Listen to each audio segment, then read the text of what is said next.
ನಾಗರಿಕರಿಗೆ ಸಾಮಾಜಿಕ ಆರ್ಥಿಕ ಮತ್ತು ರಾಜಕೀಯ ನ್ಯಾಯ ವಿಚಾರ ಅಭಿವ್ಯಕ್ತಿ ವಿಶ್ವಾಸ ಧರ್ಮಶ್ರದ್ಧೆ ಮತ್ತು ಉಪಾಸನೆ ಸ್ವಾತಂತ್ರ್ಯ ಸ್ಥಾನಮಾನ ಹಾಗೂ ಅವಕಾಶ ಸಮಾನತೆ ದೊರೆಯುವಂತೆ ಮಾಡಲು ಮತ್ತು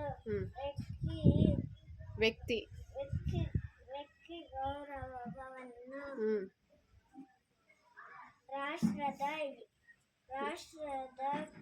ಏಕತೆಯನ್ನು ಹಾಗೂ ಅಖಂಡತೆಯನ್ನು ಸುನಿಶ್ಚಿತಗೊಳಿಸಿ ಅವರಲ್ಲಿ ಭಾವನೆಯನ್ನು ವೃದ್ಧಿಗೊಳಿಸಲು ಶ್ರದ್ಧಾಪೂರ್ವಕ ಸಂಕಲ್ಪ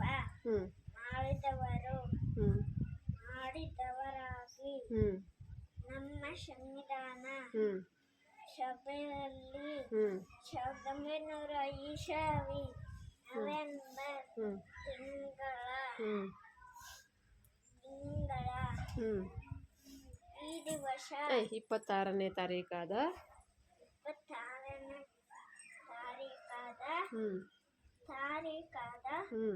ಈ ದಿವಸ ಈ ಮೂಲಕ ಈ ಸಂವಿಧಾನವನ್ನು ಅಂಗೀಕರಿಸಿ ಅಧಿನಿಯಮಿಸಿ ಅರ್ಪಿಸಿಕೊಂಡಿದ್ದೇವೆ. ಗುಡ್.